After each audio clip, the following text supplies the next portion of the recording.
Hi, it's Kirby James, and I wanted to drop a quick video for you. It's something that has come up. I've been talking with clients about it now for, it's got to be 2 years, maybe 2.5 years. And it's the big challenge about how you help your teams when it's really tough. I mean, we talk about tough, but there's tough and tough. And one of the things that I've observed as I've taught martial arts and as I've been coaching people, discomfort is really the thing that people don't want to face, but it's actually the number one thing that gets them through the stuff they find toughest. Think about it. Whether you're looking to lose weight, you're looking to get in better shape, you're looking to learn a new skill, you want to change your habits, you want to create a better culture at work, you want to increase the performance of the company. What actually happens in all of these constructs is that the familiar, which has embedded itself in our wiring of our brain because it's familiar and we do it a lot, and the way our brains work from a neuroscience standpoint, those connections get really strong. The things we want are either things we don't do often or the things we're not doing, hardly at all. And to go and start to do them when they're, quote, alien or different or weird causes discomfort. And it's actually, there's lots written and there's lots out there. I've taught, I don't know how many hundreds of hours around mindset development. But there's something else going on here when it comes to discomfort. And I want to use challenging conversations as an example. Think about it. You need to go and have a tough conversation. I remember the first time I had to let somebody go from their job. It turned me inside out. Now, when I had to do it in the future, and as I would end business relationships or have to confront uncomfortable situations, sometimes they were tough, but they were never as tough as the first time. And this gets me back to this idea of discomfort.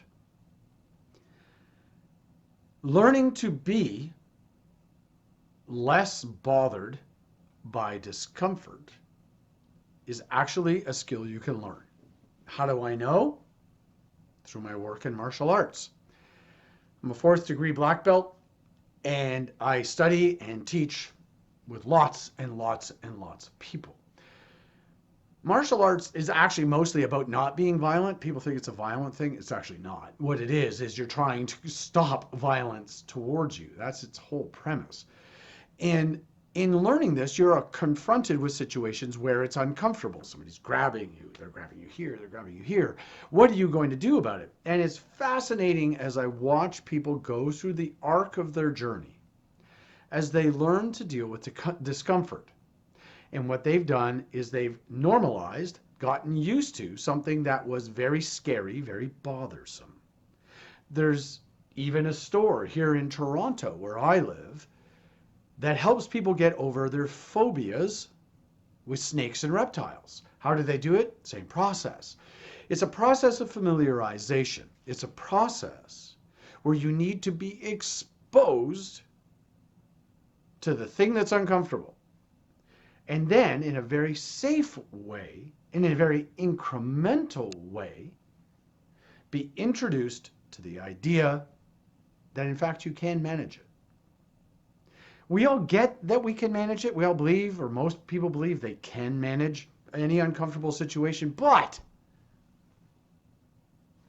you need to practice being in the uncomfortable, bothersome, confrontational situation for you to be able to elevate your ability to deal with it. It's a process of building new neural pathways. It's a process, though, that needs a careful guide. And as someone who has faced tens of thousands of punches and kicks and grabs and throws in a martial arts capacity, I can tell you firsthand that learning to deal with your discomfort is the best way to get better at getting the results you want when things get uncomfortable.